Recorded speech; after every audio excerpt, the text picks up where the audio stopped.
eu sou o Guilherme Valtenberg e vou entrevistar o deputado federal pelo Cidadania de São Paulo, Arnaldo Jardim.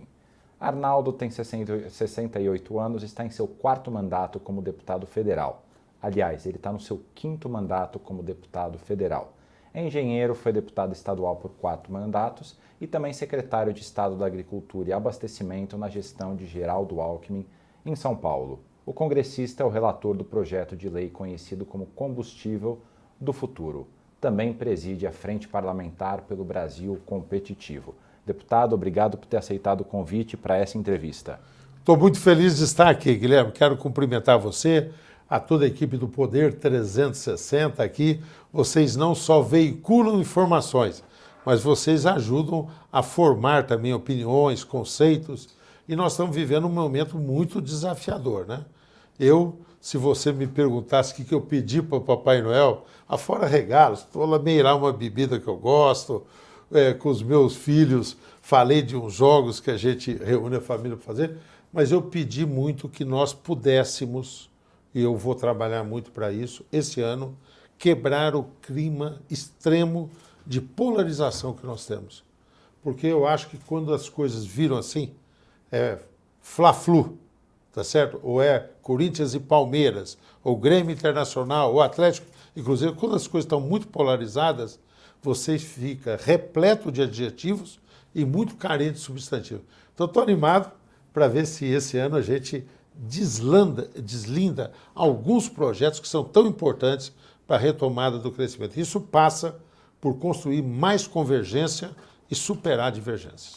E antes da gente entrar nos detalhes de todos esses projetos, eu queria agradecer também a todos os web espectadores que estão assistindo nesse momento a este programa. Essa entrevista está sendo realizada ao vivo no estúdio do Poder 360 em Brasília, em 17 de janeiro de 2024. E para ficar sempre bem informado, você já sabe, inscreva-se no canal do Poder 360, ative as notificações e não perca nenhuma informação relevante. Eu começo a entrevista perguntando, deputado, o senhor é o relator do projeto Combustível do Futuro. Quando que o relatório deve ser apresentado? Logo no começo do trabalho legislativo. Nós temos agora, hoje, o deputado senador Rodrigo Pacheco, presidente do Congresso, marcou a sessão de abertura para o dia 5 de fevereiro, à tarde. Então, nós vamos retomar na primeira semana de fevereiro os trabalhos. E logo no início eu já estarei com o relatório pronto. Mas se você me permite, Guilherme, porque você bem sabe, mas eu quero dizer àqueles que nos ouvem o que é o combustível do futuro. Por favor. O projeto Combustível do Futuro define regulamentação sobre alguns itens. Olha que bacana, gente, vou mencionar. Etanol. O Brasil é campeão de produção de etanol. Nós já temos hoje uma grande produção. O etanol é misturado na gasolina, 27%. E o projeto regulamenta e prevê um cenário para isso aumentar para 30%. 30%. Então, esse é o primeiro ponto do relatório do Combustível do Futuro, de 27% para 30% a mistura mínima de etanol. Isso significa favorecer o meio ambiente, menor impacto. Por que aqui em São Paulo, e eu vou voltar aqui no paralelo, São Paulo é uma das 20 maiores metrópoles do mundo. Já foi a 9ª, já foi a 11ª, tem cálculos aí variados, tem muita cidade da China que nos surpreende, vamos chamar entre as 20. Em termos de qualidade do ar na cidade de São Paulo, do ponto de vista de qualidade, está em 114ª. Por que isso? Muito a ver com o biocombustível, com a presença do etanol e com a presença do biodiesel. Deixa eu saber, eu acho que eu não entendi muito bem essa posição de São Paulo. É a 20ª maior metrópole em número de pessoas. Em número de pessoas. Mas entre aquelas que mais poluem... Qualidade do ar.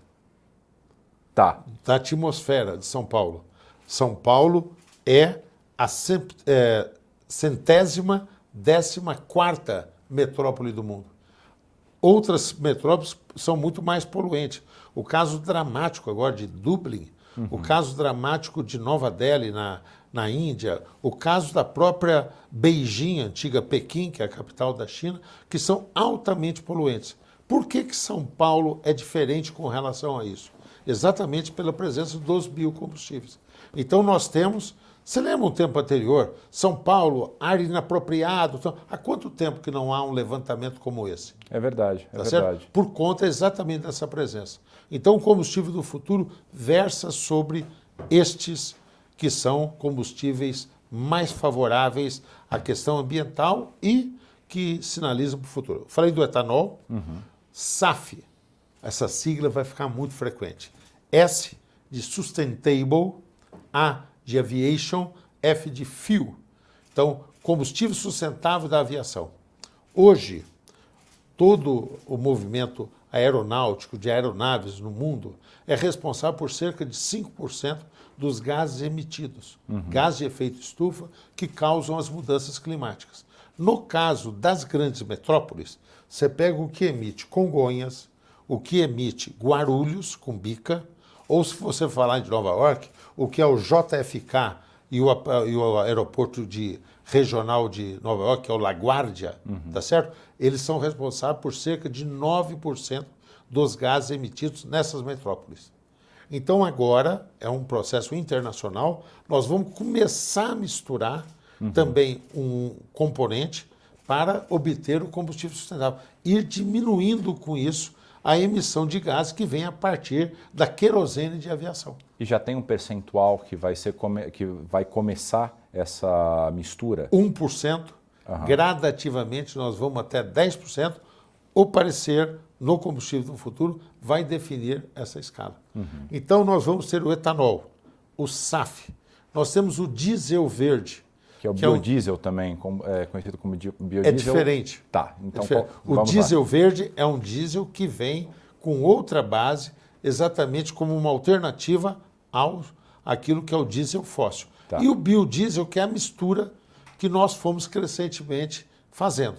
Agora, uma decisão recente, passou agora a partir de janeiro, já ser 14%, vai 15%, e nós vamos na legislação e no parecer fazer uma escala de crescendo isso, para que a gente possa gradativamente ter esse elemento, que vem à base de óleos vegetais ou à base de sebo bovino, tá certo? Que mistura no diesel e, portanto, tornando também o diesel menos impactante e gerando empregos. Claro. Porque quando você tem um combustível fóssil, você tem todo o processo de extração, aí processa ali numa refinaria e vende. É diferente de um biodiesel que você tem que plantar, você tem que colher leguminosa, que pode ser mamona, que pode ser soja, que pode ser macaúba, tá certo? Várias variedades, o Brasil é extraordinário no que diz respeito a isso, para você extrair exatamente o óleo. Então nós vamos tratar no combustível do futuro de etanol, de SAF, de diesel verde, de biodiesel, vamos tratar de captura de carbono. Hoje há métodos para você capturar o CO2 e para você com isso também diminuir a sua presença na atmosfera, e nós vamos também definir o biometano e o biogás.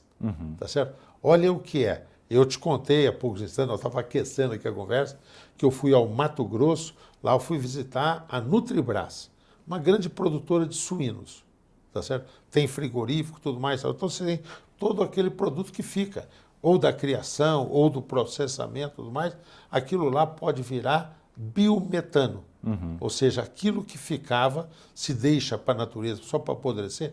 Eu estou falando de restos que são florestais, eu estou falando de processo de criação, aquilo lá causando poluição, emitindo, você faz num ambiente confinado, capta aquele gás, tá certo? E faz ele produzir energia sem poluir a questão ambiental. Então, o combustível do futuro é tudo isso. É coisa muito importante. Acho que vai aquecer muito a economia na medida que essas regras estejam definidas, e logo no começo de fevereiro eu apresento o relatório e eu acho que nós vamos ter uma adesão para votá-lo rapidamente. Maravilha. Só para eu ver se eu entendi alguns pontos. Pelo que o senhor explicou, o etanol passa de 27% para 30% da mistura da gasolina vai ser de etanol. Isso. A partir de quando isso?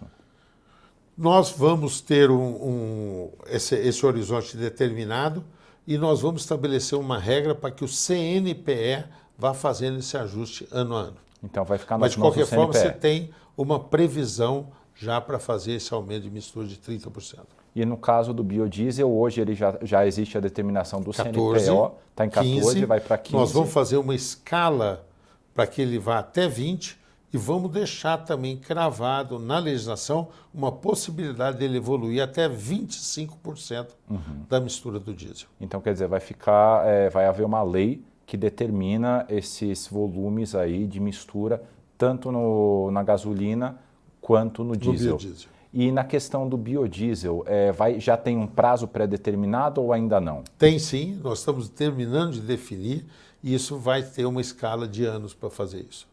Perfeito, maravilha. E sobre o SAF, como é que vai ser o processo de implementação desse 1% e desses aumentos pouco a pouco? Já há um prazo ou esse prazo ainda vai ser definido também? 1% já está definido, vale a partir de 2026, Tá. tá certo? E depois nós vamos ter uma escala gradativamente para ir aumentando também essa mistura. Alguns poderão perguntar, e o SAF de onde vem? Tem diferentes origens que você pode obter. O próprio etanol processado pode ser a base para essa adição no combustível, que é hoje o querosene de aviação. Que é o etanol de cana-de-açúcar mesmo. Olha, tem uma revolução também acontecendo nisso. Por favor, explica para a gente aqui. É muito legal, tá certo?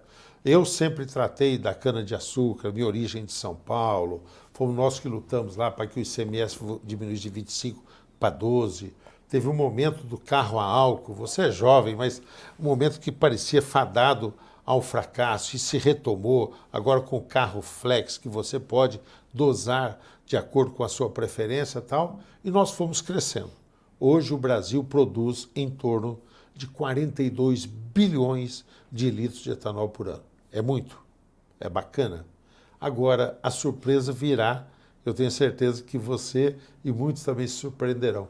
O etanol de milho, que foi evoluindo a tecnologia para a sua extração, eu tive a semana passada em Sorriso, fui visitar a unidade da Impasa lá, que agora com a ampliação vai se tornar a maior unidade individual de produtora de etanol à base de milho, tá certo? Daqui a 1 ano e meio, tá certo? Qual é a situação? 8 bilhões já são de etanol de milho. E nós temos o lançamento, tá certo? De uma planta no Rio Grande do Sul que vai produzir etanol a partir de triticale. Eu ontem recebi um empresário dizendo que tem um projeto já sendo desenvolvido no entorno da Bahia, da cidade de Cipó, que é de produzir etanol a partir da batata doce. Tá certo? Então você tem uma variedade de outras alternativas para a produção de etanol. Por quê? O aumento que nós teremos da mistura e a possibilidade de usar no SAF, o Brasil vai ter que produzir muito mais etanol. E nós podemos fazer isso. Já existe capacidade instalada para aumentar essa produção? Não. Não? Não. A capacidade terá que ser instalada. No caso do biodiesel, há uma capacidade instalada, porque ele chegou a ser de 13% a mistura. No governo anterior diminuiu-se a mistura para 10%, ela agora está sendo retomada. Então, no caso do biodiesel, há uma capacidade instalada com ociosidade, então você pode fazer isso rapidamente. No caso do etanol, nós vamos ter que ampliar. E há várias unidades de etanol de milho e a próprio etanol de cana, que vai se retomar aquilo que eles chamam de greenfield, que são projetos novos em novas áreas para produzir isso. E já tem uma estimativa do volume de investimentos necessário para ampliar essa capacidade? O Guilherme, eu fico até constrangido de falar o número, porque a gente vê muitas vezes uma chuva de coisa. Então, vou começar a falar de algumas questões referenciais. Por exemplo, o etanol, você pode fazer etanol de segunda geração, melhorando as instalações, não são nem novas instalações. Então, com o mesmo volume de cana-de-açúcar, você usa ali aquilo que é o caldo para produzir etanol. E você vai passar a extrair também o etanol de base celulósica. O que é isso? Do bagaço, da casca, da folha. Tá certo? Então, por exemplo, cada unidade, em média, para você fazer isso, instalar para eles converter numa unidade de etanol de segunda geração, o custo estimado é que você tem um custo de R$1 bilhão para fazer isso. Tá certo? Nós temos um projeto agora que o grupo Acelen, tá certo? Lançou na Bahia, já foi anunciado, que é de 2,7 bilhões de dólares para produzir exatamente etanol, base do SAF, tá certo? A partir da Macaúba, do ponto de vista da Bahia, né? No interior da Bahia. Então você tem um conjunto, essas próprias empresas que anunciou dobrar a produção de etanol de milho, falam num conjunto de investimentos de 5 bilhões de reais. Então nós estamos falando de volumes muito significativos, muito expressivos, dos projetos que eu tenho ciência, já registrado, nós estamos falando de projetos que podem somar a casa de 200 bilhões de reais. E esse dinheiro viria todo da iniciativa privada ou seria um dinheiro que o governo precisaria investir? Se o governo precisar investir, tem alguma coisa errada. Primeiro porque nós hoje vivemos uma situação fiscal muito apertada. O governo tem prioridades, necessidade de investir em questões que são mais imediatas. Eu estou falando do ponto de vista social, da saúde, da educação, de questões emergenciais. Então, não se imagina nenhum cenário do governo investindo em projetos como esse. O governo tem que fazer a sua parte, o parlamento e o executivo, do ponto de vista de garantir políticas públicas, ambiente regulatório, previsibilidade, para que isso possa ocorrer. Então, esses investimentos terão que vir de iniciativa privada, de recursos nacionais e internacionais, porque eu não tenho dúvida, aí ampliando até a nossa conversa aqui, de que o Brasil vai ser a vanguarda da nova economia, da economia de baixo carbono, chamada economia verde. Muitas vezes nos fóruns internacionais, o Brasil foi apresentado como um algoz no meio ambiente. E nós temos pecados no meio ambiente. Nós temos coisas para corrigir, não tenho dúvida. Mas hoje, com aquilo que nós temos, que é exatamente uma matriz energética renovável, como nenhum outro país do mundo tem comparável, alguns dizem que, olha, a Noruega é mais renovável do que o Brasil, porque realmente a energia utilizada na Noruega hoje vem de fontes renováveis em 92%. Só que a Noruega é o mesmo país, eu falo isso até rindo, mas é da vida. Né? A Noruega banca esses projetos todos com o dinheiro daquilo que ela faz, que é a exploração do petróleo no Mar do Norte, que eles têm um grande fundo, estão ajudando até no nosso Fundo Clima para a Amazônia. Com isso eles bancam a sua base interna de produção e vendem o petróleo vai não sei aonde. Tá certo? Eles não usam lá. Eles usam o dinheiro do petróleo para fazer isso. Mas nós temos uma matriz energética que é sem comparação. A matriz de biocombustíveis, eu falei do etanol, você me perguntou sobre o biodiesel, eu falei que vai acrescentar diesel verde, nós vamos acrescentar biogás, biometano, então nós temos todo um capítulo que já é muito renovável e vamos fazer mais. O Brasil tem tudo para ser a vanguarda dessa nova economia, da economia verde. Existem alguns grupos que dizem que ao aumentar a mistura de biodiesel, por exemplo, mas também de etanol nos combustíveis, pode haver um impacto inflacionário. Como que o senhor avalia essa avaliação? Essa análise não resiste aos números, né? Porque, veja só, esse foi um argumento que foi usado no governo anterior, quando se diminuiu a mistura do biodiesel de 13% para 10%.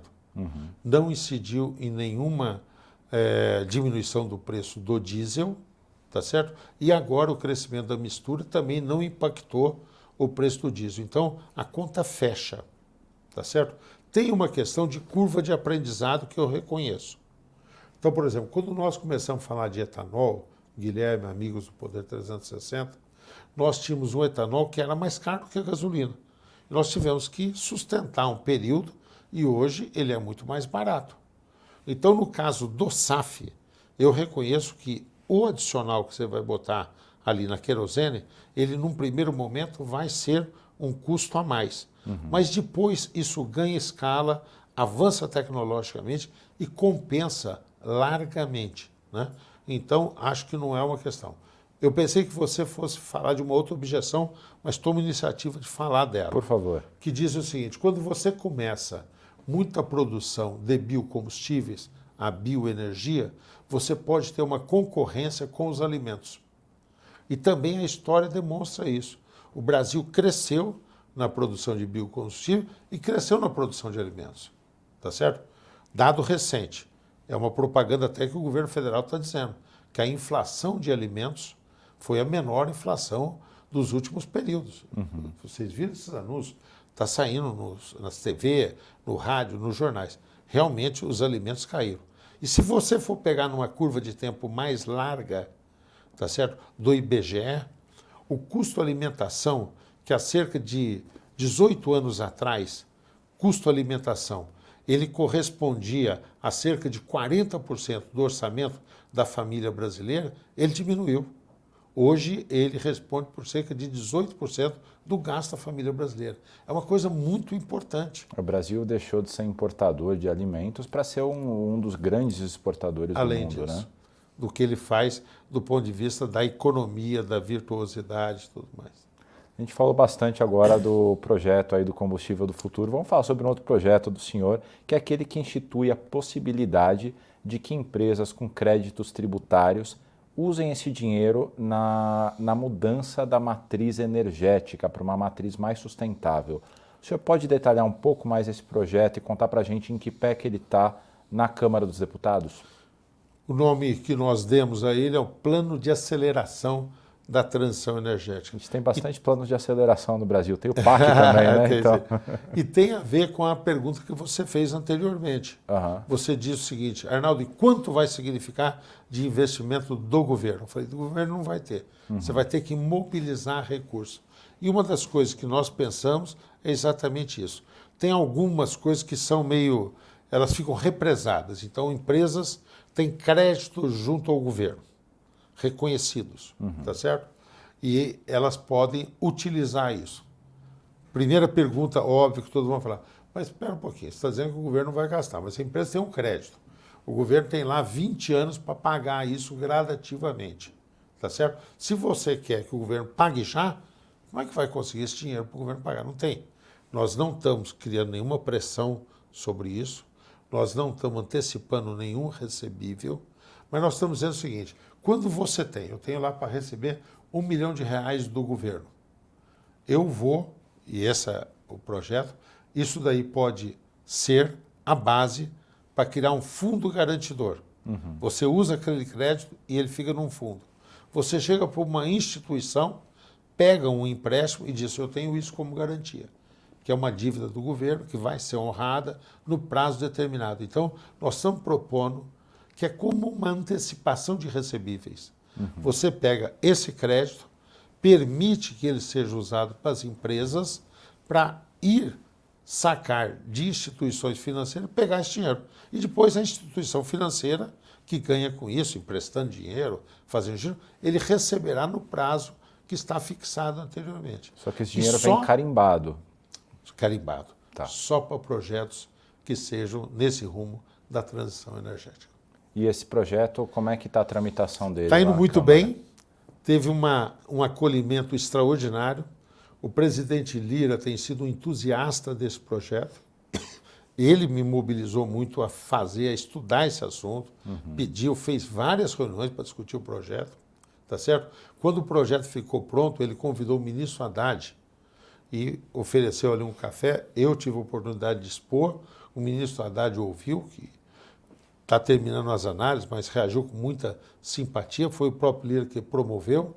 O requerimento de urgências já foi aprovado, então o projeto já está pronto para ir a plenário. E foi designada como relatora uma deputada muito ativa, muito competente, está fazendo muito bem o trabalho, chama-se Marussa Boldrin, é uma deputada do estado de Goiás. E ela está com o relatório praticamente pronto para também, na retomada do trabalho, em fevereiro agora, poder ser apresentado. Estou muito animado para que ele possa ser aprovado. E a gente comentou agora no começo da entrevista que o senhor é o presidente da Frente Parlamentar do Brasil Competitivo. Um dos temas que vocês querem trazer nesse ano é a questão da reforma administrativa e da qualidade do gasto público. O Brasil gasta mal? Muito mal. E não tem uma medida sistemática de como fazer isso. Esse assunto foi levantado pelo Movimento Brasil Competitivo, que é um movimento estruturado, que é um movimento que recorreu a organizações para fazer essa avaliação. Eu destaco, por exemplo, a Fundação Getúlio Vargas, que ajudou nessa análise. Nós começamos esse diálogo com várias autoridades do governo e a primeira atividade organizada nossa agora, também do movimento Brasil Competitivo, da Frente Parlamentar Brasil Competitivo, é discutirmos essa questão. Você, Guilherme, por exemplo, tem um investimento do governo na área da saúde, uma campanha de vacinação. Se faz a campanha e depois, o ano que vem, se faz uma nova campanha. E não tem uma sistemática de avaliação daquilo que foi feito, ou uma mensuração mais efetiva de resultados. Ou um outro ponto que nós queremos chegar, que é uma análise entre o que foi gasto e o que foi obtido se compensou. Porque não é para deixar de atender um problema, o problema persistirá, mas você discutir uma mudança de abordagem, uma mudança de foco. Eu falo de iniciativas na área da educação, eu falo de iniciativas na área da saúde ou social. Então, qualidade do servidor público. Eu quero destacar também uma receptividade muito grande que nós temos tido da ministra Simone Tebet, que discute esse assunto, tá certo, com muita franqueza, que quando enviou a própria proposta agora orçamentária, pelo menos na argumentação da proposta orçamentária, disse que tem uma preocupação de fazer essa mensuração. Então, nós vamos buscar contribuir com isso para medir a qualidade. Nós somos firmes defensores da reforma administrativa.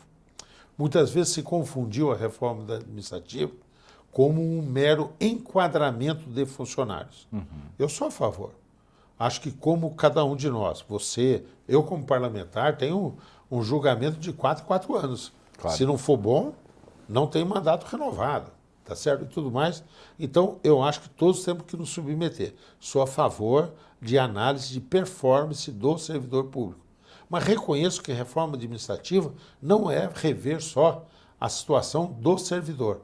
São metodologias, é a burocracia, é um conjunto de iniciativas. Então, a Frente Brasil Competitivo vai dar uma grande prioridade a essa análise. Qualidade do gasto público, para que ele possa ser mais eficaz, mais eficiente. O senhor foi secretário da Agricultura em São Paulo, que depois de Mato Grosso continua sendo a grande potência agro do país, e teve o seu nome lembrado no começo do governo como possível ministro. Eu queria que o senhor avaliasse como é que está sendo a relação do governo com o agro.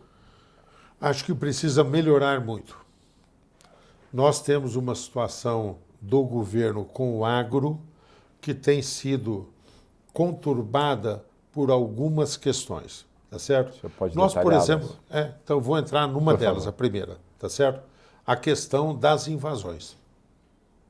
Tá? Eu acho que o Brasil ainda tem algumas regiões em que precisamos fazer a reforma agrária. Embora a própria dinâmica tenha feito isso em vários estados do Brasil, tá certo? Que são propriedades já pequenas, diferenciadas. Eu acho que ao pequeno não basta dar só a propriedade, você precisa garantir alternativas, amparo do ponto de vista de informações, do ponto de vista de apoio agronômico, tá certo? E linhas de financiamento. Então, não basta dar terras. Mas quando o governo se mostra tolerante ou omisso, em alguns casos, com relação às invasões, é lógico que isso traz um problema de perturbação na relação com o agro. Tá certo? Acho que o governo tem dado sinais contraditórios sobre isso. Ora repreende, ora mostra tolerância. Então, isso é um dos problemas que eu acho mais centrais que tem perturbado essa relação. Há um ano atrás, nós tivemos um incidente, que foi aquele famoso caso em que, olha, não vai a AgriShow. A AgriShow, de todas as feiras que tem no Brasil, são milhares e muito importantes. Eu não estou falando só da festa que é boa também, com uma dupla sertaneja, aquilo lá. Estou falando de feiras de tecnologia, de equipamentos, de novas variedades de cultivares, de novos processos de semeadura, de tecnologias diferentes para irrigação, essas feiras que apontam nesse sentido. A destacada delas é a AgriShow. O governo acabou não indo, aí até anunciou que as instituições do governo iriam boicotar a AgriShow, não iam financiar a AgriShow, tá certo? Instituições como o Banco do Brasil, que, imagine, se o Banco do Brasil deixar de financiar o agro, será um grande problema para o agro, tá certo? Mas um problema gravíssimo para o Banco do Brasil, que tem ali, tá certo, boa parte das suas operações também. Então, eu acho que nós precisamos reconstituir esses canais. Houve momentos, então, de muito e positivo diálogo, quero destacar no Plano Safra, eu, ao lado de líderes da FPA, o nosso presidente Pedro Lupion e outros parlamentares, a própria ex-ministra Tereza Cristina, dialogamos bastante com o governo e conseguimos um Plano Safra muito ok. Tá certo? Então nós tivemos idas e vindas nessa relação do agro com o governo, acho que precisa azeitar. Não para ter alinhamentos políticos, porque eleição é daqui a 3 anos, partidários, tá certo?